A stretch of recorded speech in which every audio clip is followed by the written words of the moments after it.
Continuamos con nuestra formación en esta preparación para el sacramento del matrimonio.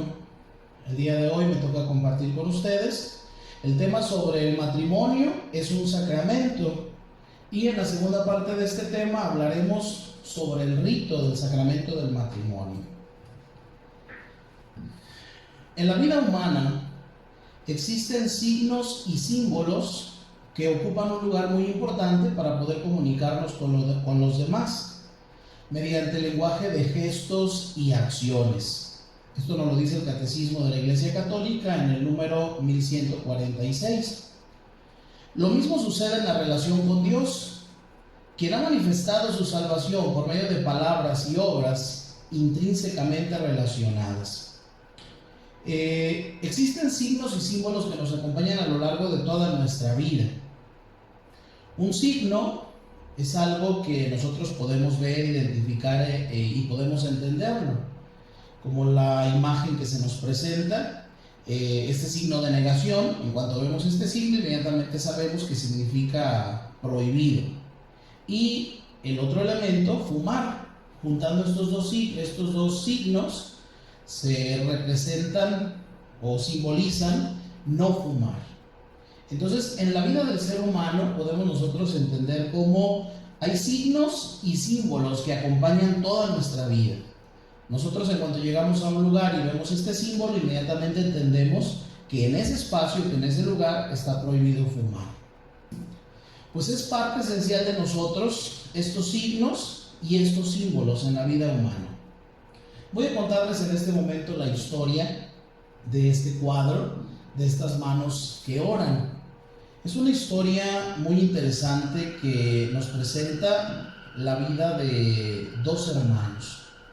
Pero sí es muy importante que nosotros nos demos cuenta cómo estos signos pueden decirnos mucho a nuestra vida, cómo estos signos pueden iluminar precisamente nuestra vida. Vamos a escuchar esta historia, manos que oran.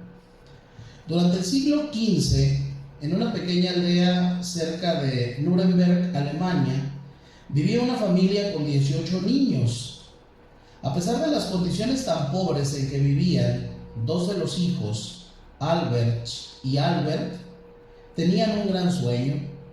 Ambos querían desarrollar su talento para el arte, pero bien sabían que sus padres jamás les podrían enviar a estudiar a la academia. Después de muchas noches de conversaciones calladas entre ellos, llegaron a un acuerdo. Lanzarían al aire una moneda. El perdedor trabajaría en las minas para pagar los estudios al que ganara. Al terminar sus estudios, el ganador pagaría entonces los estudios al que se quedara en casa. Lanzaron al aire la moneda. Albrecht ganó y se fue a estudiar a Nuremberg. Albert comenzó entonces el peligroso trabajo en las minas, donde permaneció por los próximos 4 años para sufragar los estudios de su hermano, que desde el primer momento fue toda una sensación en la academia. Los grabados de Albert, sus tallados, sus óleos, llegaron a ser mucho mejor que los de muchos de sus profesores, y para el momento de su graduación ya había comenzado a ganar considerables sumas con las ventas de su arte. Cuando el joven artista regresó a su aldea, la familia Dürer se reunió para una cena festiva en su honor. Al finalizar la memorable velada, Albrecht se puso de pie en su lugar de honor de invitado en la mesa y propuso un brindis para su hermano querido, que tanto se había sacrificado para hacer sus estudios una realidad. Sus palabras finales fueron: y ahora, Albert, hermano mío, es tu turno. Ahora puedes ir a Nuremberg para estudiar tus sueños, para que logres eso que tanto anhelas. Yo me voy a hacer cargo de ti. Todos los ojos se volvieron llenos de expectativa hacia el rincón de la mesa que ocupaba Albert, quien tenía el rostro empapado en lágrimas. Albert se puso de pie, secó sus lágrimas, miró por un momento a cada uno de aquellos seres queridos y se dirigió luego a su hermano, y poniendo su mano en la mejilla le dijo suavemente: No, hermano, no puedo ir a Nuremberg. Es muy tarde para mí. Mira lo que 4 años de trabajo en las minas han hecho con mis manos. Están estropeadas. Últimamente la artritis en mis manos está muy avanzada, que me hace muy costoso trabajar y levantar siquiera esta copa para hacer el brindis. Así no podré jamás tomar la pluma ni el pincel. No, hermano, ya es muy tarde para mí.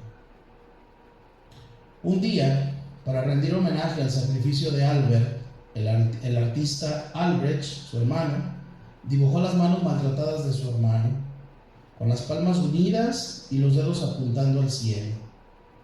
Llamó a esta poderosa obra simplemente manos, pero el mundo entero abrió de inmediato su corazón a esta maravilla y le cambió el nombre por el de manos que oran. Para el pintor Albrecht, esas manos le recuerdan y le hacen presente a su hermano Albert. Esas manos dejaron de ser una simple pintura y se convirtieron en un signo de su sacrificio y de la entrega generosa de su hermano. Cuando nosotros vemos este cuadro y no conocemos la historia, pues simplemente podemos decir qué bonita pintura, muy bien que la elaboró el pintor, muy buena técnica.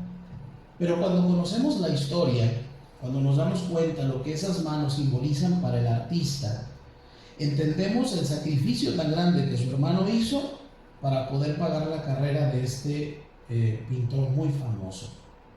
Pues es precisamente eso, esos signos, esas imágenes que nosotros vamos utilizando en nuestra vida que nos evocan algo más. Por ejemplo, en nuestras casas a veces es común tener la imagen, la fotografía de algún familiar nuestro que ya no está, que ha fallecido. Y cuando nosotros miramos aquella fotografía, pues inmediatamente recordamos a aquella persona que tanto amamos, con quien convivimos mientras estuvo en este mundo, los momentos alegres, los momentos tristes que pasamos con aquella persona. Esa simple fotografía que nosotros miramos ahí colgada en la pared de nuestra casa nos evoca la realidad de aquella persona. Eso es precisamente los signos, aquello que nos habla de una realidad que es mucho más grande, mucho mayor. El matrimonio no se reduce a una celebración religiosa, ni se identifica con una bendición. A veces creemos, es que vamos para que el Padre nos dé la bendición. No, lo característico del matrimonio cristiano radica en que Jesucristo lo elevó a la dignidad de sacramento. No es solo una bendición, el matrimonio es un sacramento. Por esto es necesario reflexionar sobre lo que es un sacramento y sobre el carácter sacramental del matrimonio. Fíjense qué importante es esto, entenderlo. Cómo precisamente el matrimonio ha sido elevado por Jesús a esta dignidad, a la dignidad del sacramento. Y vamos a entender esto. El signo es una realidad visible que expresa algo invisible. El dar un regalo, por ejemplo, a una persona, pues nos expresa amistad, nos expresa amor, cariño por aquella persona a quien se le da el regalo. Algunos signos hacen presente la realidad significada. Lo que les mencionaba ahorita, la fotografía de un ser querido, por ejemplo, que nos hace presente a esa persona y de alguna manera nos pone en contacto con esa persona que igual y ya no está con nosotros físicamente, pero a través de esa fotografía la recordamos. Los sacramentos también están llenos de signos, de elementos que evocan una realidad mucho mayor, una realidad espiritual. En el caso del bautismo, por ejemplo, los signos que se utilizan, pues es el agua. Uno pudiera decir, pues así lo bañó el Padre y punto, lo bañó ahí en la iglesia. No, no es un baño. El bautismo sí es cierto que se utiliza el agua, pero es un agua bendita, es un agua especial que da una gracia. A través de ese baño que se hace en el bautismo, el niño recibe la gracia del sacramento del bautismo.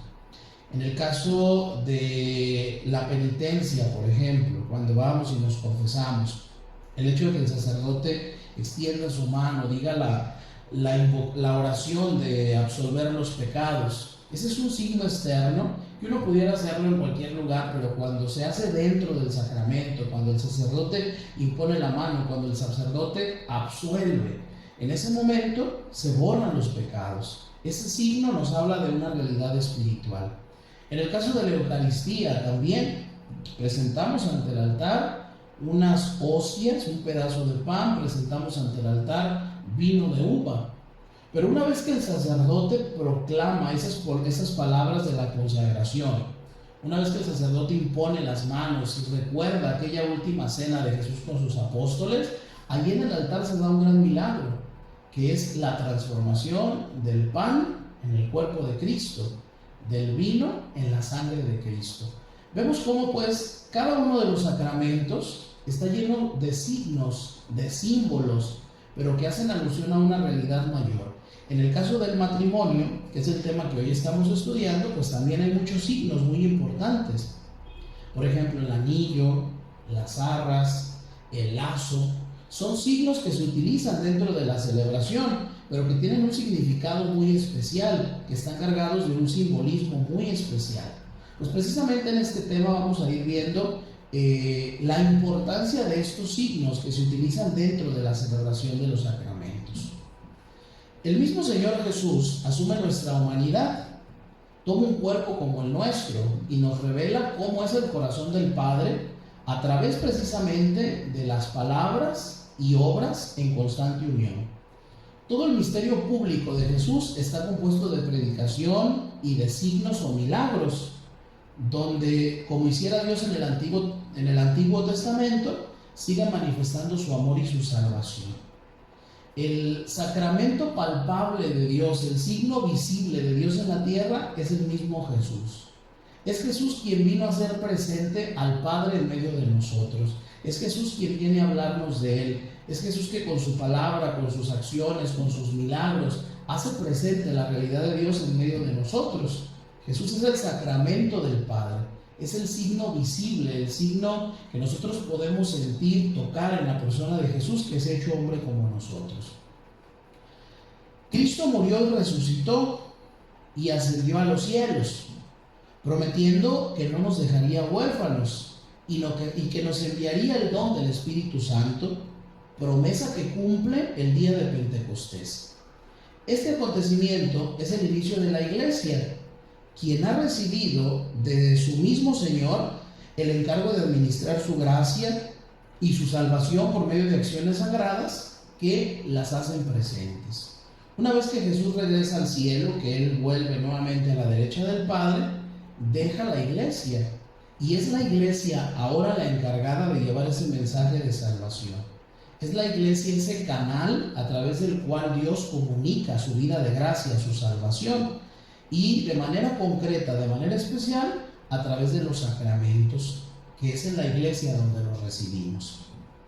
Estas acciones son las que denominamos sacramentos.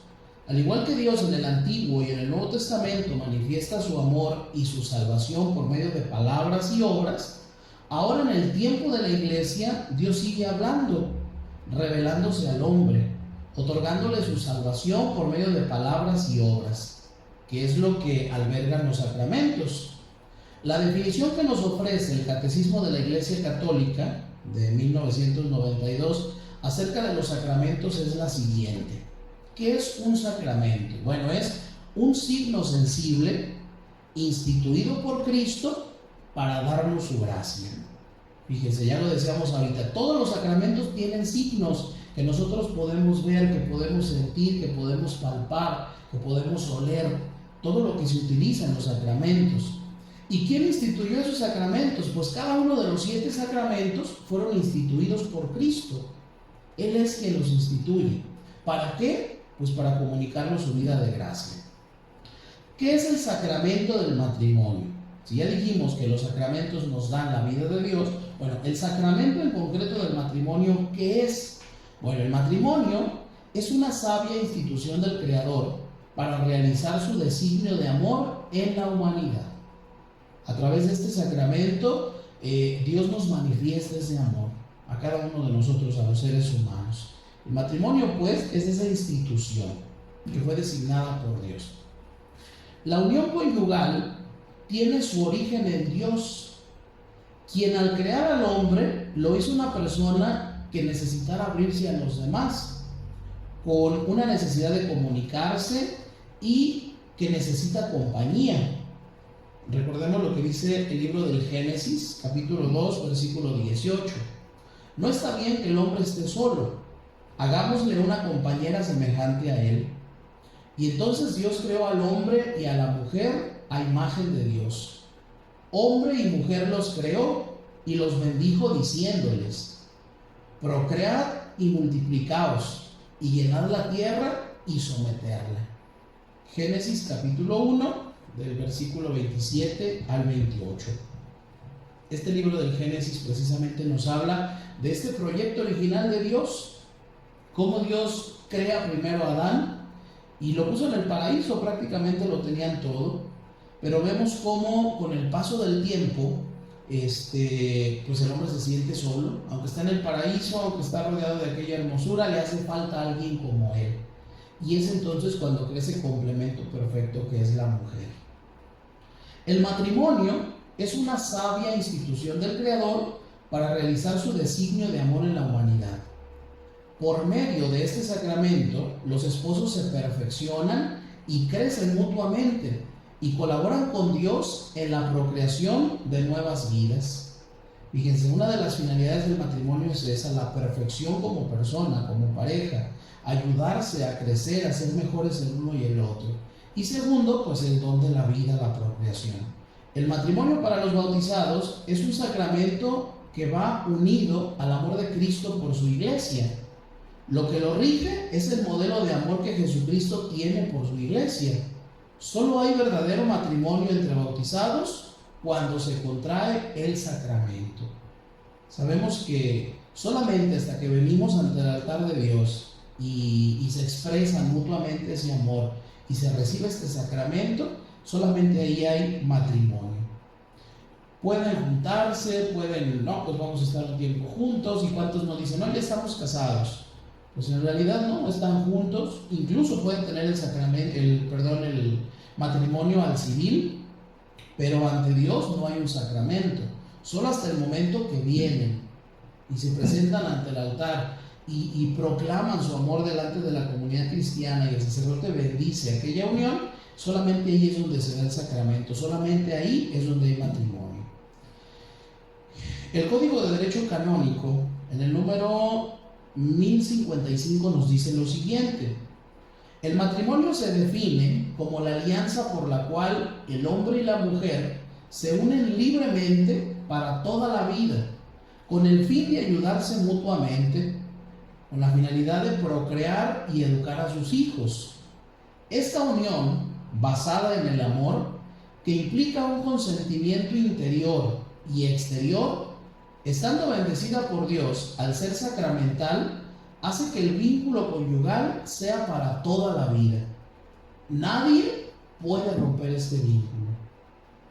Fíjense, el día que se da el sacramento, cuando se cumple con todos los requisitos para que sea un sacramento efectivamente válido y se recibe este sacramento del matrimonio, ese vínculo solamente se rompe con la muerte de una de las dos partes.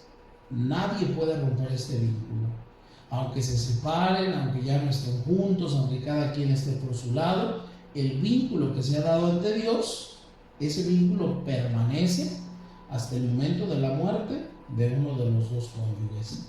Y entonces vemos pues cómo el código, de una manera muy clara nos define como esta unión libre. Ese es un requisito indispensable para que el sacramento se lleve en libertad mutua, libertad de ambas partes. Estar abiertos a la vida, a procrear, a educar a sus hijos de una manera cristiana. Muy bien. ¿Cuáles son los fines del matrimonio? Bueno, veamos. Los fines del matrimonio son el amor y la ayuda mutua, la procreación y la educación de sus hijos. Estos son dos fines esenciales del matrimonio católico, del matrimonio cristiano. Primero, el amor y la ayuda mutua. Si una persona se casa con alguien más es con la finalidad de ser mejor, de crecer, de ayudarse, de juntos como pareja desarrollarse como personas y de dar lo mejor de sí. Entonces eso es esencial en el matrimonio. No se casa uno con alguien más para esclavizarse, para someterse, para, para vivir a expensas nada más de lo que el otro quiera o disponga. Es para ayudarse a crecer, es para estar juntos, para desarrollarse a nivel personal, para desarrollarse a nivel profesional. En fin, es crecer como persona. Esa es la finalidad del matrimonio. Y segundo, si Dios les concede la gracia de ser papás, porque no es algo que uno puede exigir, no es que yo voy a ser papá o yo voy a ser mamá. Eso es un don que Dios da a quien Él quiere. Y si Dios concede esta gracia de ser papás, pues ese compromiso de la educación cristiana de estos hijos. Esto nos lo dice el Código de Derecho en el 1055 y la Familiaris Consortio en el número 1828. Muy bien, esos son los fines del matrimonio. Continuamos. El hombre y la mujer se atraen mutuamente buscando complementarse. Cada uno necesita del otro para llegar al desarrollo pleno, desarrollarse como personas, expresando y viviendo profunda y totalmente su necesidad de amar y de entrega total. Esta necesidad lo lleva a unirse en el matrimonio y así construir una nueva comunidad fecunda de amor que implica el compromiso de ayudar al otro en su crecimiento y alcanzar la salvación. Esta ayuda mutua se debe hacer aportando lo que cada uno tiene y apoyándose el uno al otro. Miren, aquí hay una expresión muy interesante. Como esposos están llamados a buscar la salvación el uno del otro. Tú como esposa estás llamada a ayudarle a tu esposo a crecer en su vida profesional, en su vida personal, pero también en su salvación. Ese es tu compromiso ante Dios, ayudar a tu esposo con tu vida a alcanzar la salvación.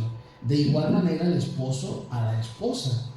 Ayudarla así a que sea mejor persona, a que se desarrolle, a que crezca a nivel personal, a nivel profesional. Pero importantísimo también es la salvación, que tu esposa alcance la salvación. Y esto a veces pareciera que es algo que no lo tomamos mucho en cuenta, pero es una de las finalidades también, alcanzar como esposos la salvación, como familia, si es que Dios les concede también la gracia de ser papás, esos hijos, llevarlos a la vida eterna. Decía el Papa Juan Pablo II, constantemente insistía, dice, cuando alguien engendra para la vida eterna.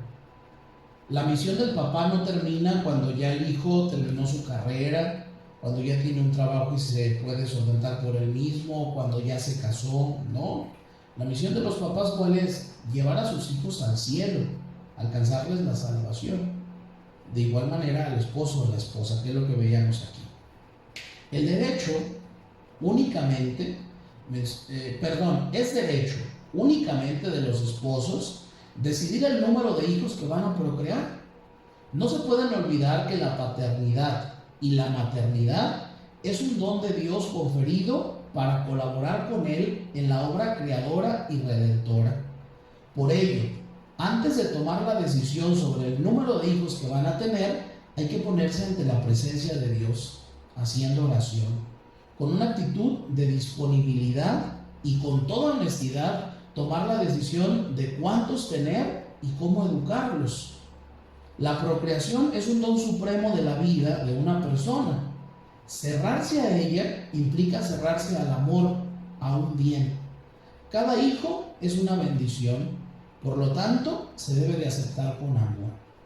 Fíjense, en estos tiempos vemos cómo las familias son cada vez más pequeñas. Tiempo atrás veíamos familias de 10, 12, 15 hijos. Pero de un tiempo para acá, cuando comenzó toda esta campaña de la familia pequeña vive mejor, pues comenzó a reducir impresionantemente la cantidad de hijos en las familias. Es cierto que hoy en la actualidad muchas personas dicen, no, pues es que sí, la vida está muy difícil, todo es muy caro, un hijo es una responsabilidad muy grande, en fin, para educarlo y demás. Eso es cierto, es verdad. Y como lo menciona aquí, solamente ustedes como esposos son los únicos que tienen el derecho de decidir cuántos hijos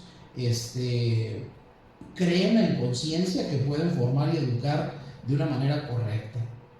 Pero al final de cuentas lo menciona este texto que escuchábamos ahorita. Dios es el creador de la vida y Él es el que da la vida. Por lo tanto, cuando se vaya a tomar esta decisión, no es algo que se haga pensando egoístamente.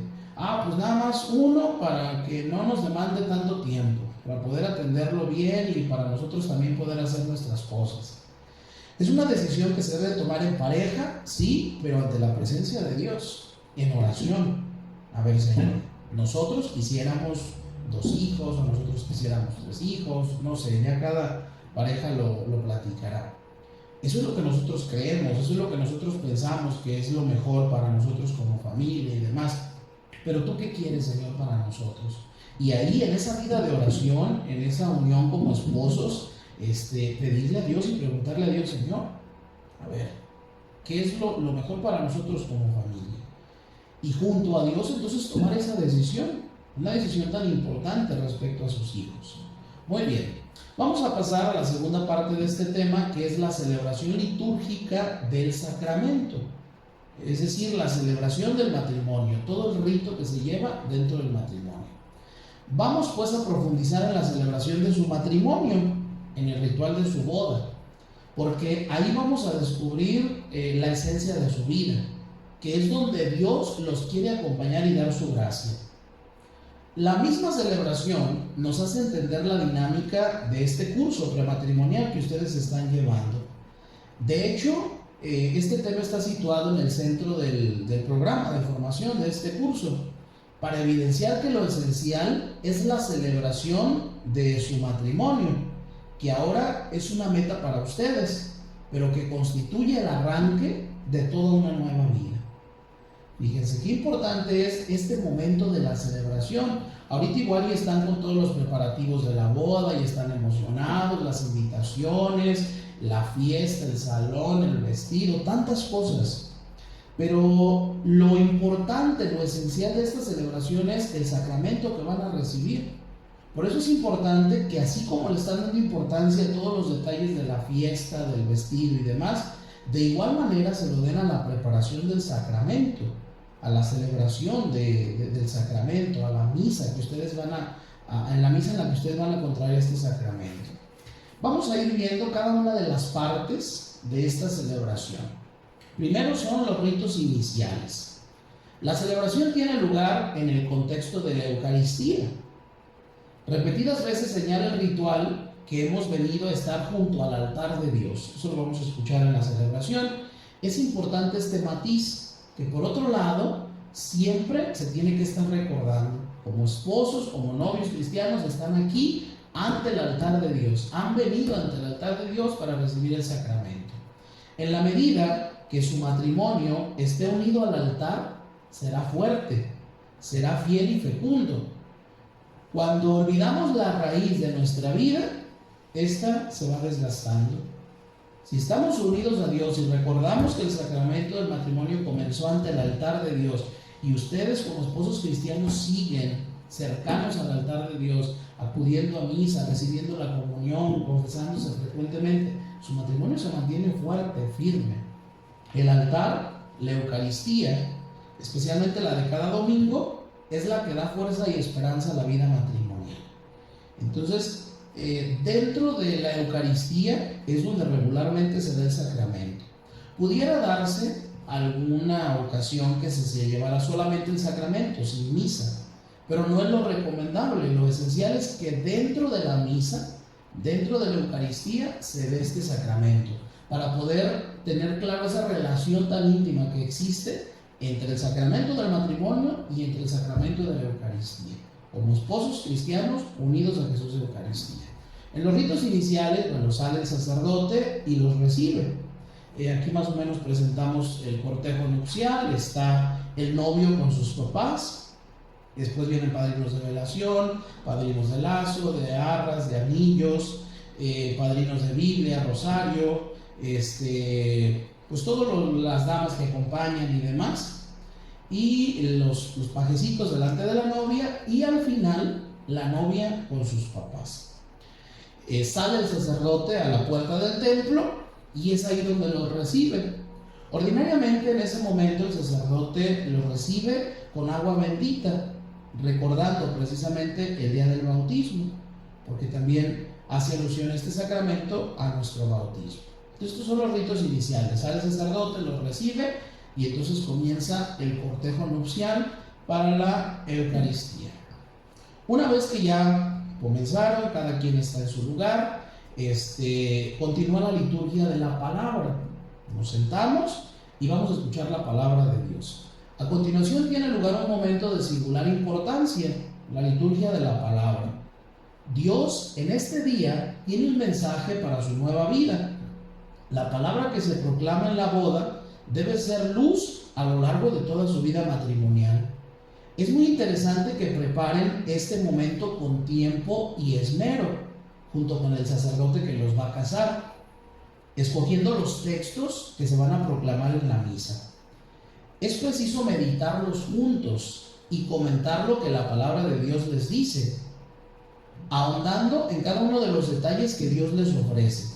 Generalmente son 2 lecturas, una del Antiguo Testamento, una del Nuevo Testamento, el Salmo y el Evangelio.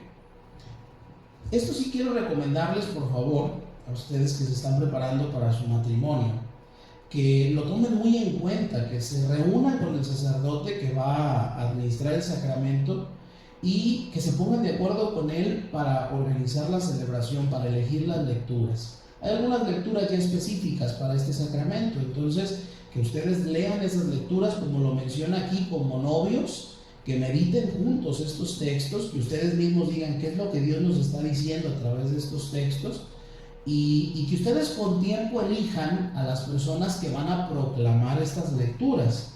Se recomienda que no sean los novios, porque ellos tienen que estar ahí en su lugar escuchando atentos la palabra de Dios. Entonces se recomienda que sea algún familiar cercano, algún amigo, no sé, ya ustedes elegirán una persona que con tiempo ustedes le den la lectura para que la persona la prepare, para que cuando llegue ahí se proclame de una manera digna. Entonces esto es importante, preparar bien las lecturas que se van a proclamar en su Eucaristía. Continuamos, la celebración del matrimonio. Llegamos al punto central de la celebración. Una vez que se proclamaron las lecturas, el sacerdote en base a las lecturas dirige su homilía. El sacerdote les recordará una vez más que han venido junto al altar de Dios para que Él garantice con su gracia el deseo que ustedes tienen de contraer matrimonio. Así como en el bautismo, que es la puerta de la fe, los introdujo a la vida cristiana, que es el camino hacia el cielo. Y por último, cómo Dios les da un camino muy concreto a través de la vocación matrimonial para que lleguen a aquel fin. Es lo que estamos a punto de celebrar, a lo que se compromete el uno con el otro delante de Dios. Y Dios también se compromete con ustedes, los nuevos esposos. Entonces, vamos viendo. Primero viene el escrutinio. Son 3 las interrogantes que el sacerdote les dirigirá y que constituyen la esencia del matrimonio que van a contraer. Estas mismas interrogantes forman parte del expediente matrimonial. Cuando hagan ustedes su presentación matrimonial, les harán estas preguntas también. Pero es en la celebración donde cobra valor aquella declaración, haciéndose público su firme propósito para toda la vida. ¿Cuáles son estas 3 preguntas? Primera, ¿han venido aquí a contraer matrimonio por su libre y plena voluntad y sin que nada ni nadie los presione? Esa es la primera pregunta, que tiene que ver con la libertad. La respuesta es sí venimos libremente o sí vengo libremente. Esa es la primera. Segunda pregunta, ¿están dispuestos a ser fieles el uno al otro en el matrimonio durante toda su vida? Aquí hace alusión a la parte del amor y del respeto en la vida matrimonial, que tiene que ver con la fidelidad. Y a esta otra parte también de estar juntos hasta que la muerte los separe. Sabemos que el matrimonio por la iglesia, pues es hasta que la muerte los separe. Y tercero, y la última, nos dice, ¿están dispuestos a recibir de Dios responsable y amorosamente los hijos y a educarlos según la ley de Cristo y de su iglesia?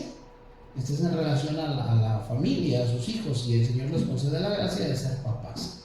3 preguntas que tienen que ver con la libertad, con la fidelidad y la educación cristiana de sus hijos. Muy bien, continuamos. Después de este interrogatorio, viene el consentimiento. Después de manifestar públicamente su voluntad de contraer el matrimonio cristiano, llega el momento principal, aquel que realiza su matrimonio en Cristo, con las características que se exponen en las preguntas anteriores. Aquí encontramos un gesto. Fíjense, aquí el sacerdote les va a pedir que unan sus manos, que es un signo de crear un lazo, de ofrecer una amistad, de entablar una relación sincera y unas palabras que tienen doble recorrido, el del prometido a la prometida y viceversa. Es ahí donde se van a proclamar ese consentimiento. Son palabras de entrega y recibimiento que realizan misteriosa pero eficazmente su unión. Tras ellas serán para siempre marido y mujer, después de este consentimiento. Es esto lo que el sacerdote confirma ante los presentes, que son testigos de su amor que Dios ha sellado. Después de que ustedes hagan este consentimiento, el sacerdote va a decir: el Señor confirme con su bondad este consentimiento que han manifestado ante la Iglesia y les otorgue su bendición. Lo que Dios ha unido, que no lo separe el hombre. Es en este momento en el que se da ese compartir, ese consentimiento, y se da el sacramento. Recordemos que los ministros de este sacramento, es decir, quienes se casan, son los novios. El sacerdote no es el que los casa, porque muchas veces decimos esto: ay, me casó el padre fulano. El sacerdote no los casa, se casan los novios. Ellos son los ministros del sacramento. El sacerdote es testigo de este sacramento y el sacerdote bendice esa unión que se ha dado, pero el sacramento es entre los esposos. Es importante que estas palabras del consentimiento, de preferencia, se las aprendan. Es cierto que a veces el sacerdote se las puede decir, pero si es el momento en el que te vas a donar y a partir de ese momento tu vida cambia radicalmente porque te entregas a la persona que amas, pues de preferencia que se aprendan estas frases. Es cierto que a veces los mismos nervios también a uno lo pone medio mal, pero bueno, cualquier cosa el sacerdote está ahí al pendiente. Pero de preferencia que estudien estas palabras y cuando las estén diciendo sean conscientes de ese consentimiento. Vienen los ritos explicativos. ¿Qué es esto? La liturgia prevé 2 ritos que explican lo que ha sucedido con esas palabras de donación y entrega que se dieron en el consentimiento. Son la entrega de las alianzas, de los anillos, y la entrega de las arras. En primer lugar, el sacerdote los bendice y luego los nuevos esposos se los entregan. Las alianzas o anillos son signos del amor fiel, exclusivo e indisoluble que Dios ha sellado entre los esposos. En la cultura egipcia, su redondez era un signo de eternidad. Al entregarnos el uno al otro, manifiestan ese deseo de fidelidad para toda la vida. El hecho de llevar la alianza les recordará que se deben fidelidad constantemente. Por eso es importante que los esposos católicos, los esposos cristianos, porten este anillo, esta alianza que les recuerda esa fidelidad y esa entrega eterna hasta la muerte. Segundo, las arras son un signo de la totalidad de su amor. Están llamados a compartirlo todo, lo material y lo espiritual, en las buenas y en las malas, en lo bueno y en lo adverso. La tradición hispana nos habla de 12 monedas más una, es decir, 13 arras. ¿Por qué 13? 12 por los 12 meses del año, para expresar la totalidad de su entrega y de su amor. La número 13 hace alusión a la caridad. Su amor conyugal no está encerrado en ustedes mismos. Su amor será fecundo y la principal manera de manifestarlo será en sus hijos. Pero además su hogar debe estar abierto para todos aquellos que los necesiten. Sus amigos, sus familiares, sus vecinos, su parroquia, los pobres que se acerquen hasta su hogar. Esto es lo que simboliza la arra número 13. Esa caridad que como esposos ustedes tendrán al compartirse, al donarse, empezando por sus hijos, que esa es la manera primordial, de hacer esa caridad, pero también con todos aquellos otros a los que ustedes como esposos cristianos pueden ayudar. Terminando la entrega del anillo, de las arras, bueno, aquí también algunos acostumbran la entrega de la Biblia y el rosario, o a veces también entregan algunas imágenes, algún Cristo, alguna imagen de la Virgen. Esto es opcional, si lo quieren hacer está bien, se ponen de acuerdo con el sacerdote que los va a casar para que él sepa y en ese momento se haga la entrega. Ese Cristo o esa imagen de la Virgen que en su casa ustedes tendrán, y esa Biblia y ese rosario que también como esposos cristianos tendrán en su casa para leerla juntos y orar juntos, que es lo que representa el rosario. Pero estos elementos, como les digo, son opcionales. Si ustedes los quieren tener, pues se ponen de acuerdo con el sacerdote para que él sepa. Terminando la entrega de estos signos, entonces viene la oración de los fieles. A continuación tiene lugar la oración de los fieles o peticiones, en las que se pide a Dios Padre por ustedes, que son ya nuevos esposos, para que el Señor les conceda permanecer fieles y les dé las virtudes necesarias para poderlo lograr. Es cuando se hacen todas esas peticiones pidiendo por los nuevos esposos. Terminando la oración de los fieles, se continúa con la liturgia eucarística. La celebración eucarística prosigue con la presentación de los dones, como los discípulos de Emaús. Recordemos aquel texto de Lucas 24, 13, 35. Necesitaban escuchar su palabra para que Él les vaya haciendo comprender su vida, sus gozos y esperanzas, pero también sus dificultades y dudas. Él encenderá sus corazones y les dará su luz, y a la vez mediante la recepción de la Eucaristía, Él los alimentará fortaleciendo sus vidas y uniéndolos más y más. Primero fue la primera parte de la liturgia de la palabra, cuando se proclama la palabra de Dios y el sacerdote les explica en la homilía. Viene el rito del matrimonio y ahora la liturgia de la Eucaristía, el momento de ofrecerle a Dios el pan y el vino y después ustedes alimentarse de ese pan y ese vino. La bendición nupcial. Hay un momento más que relevante justo al final de la plegaria eucarística, después del Padre Nuestro. Se hará sobre ustedes una bendición, la denominada bendición nupcial. En las diferentes propuestas del ritual se recuerda el matrimonio en la historia de la salvación, como es causa y vehículo de santificación de los esposos.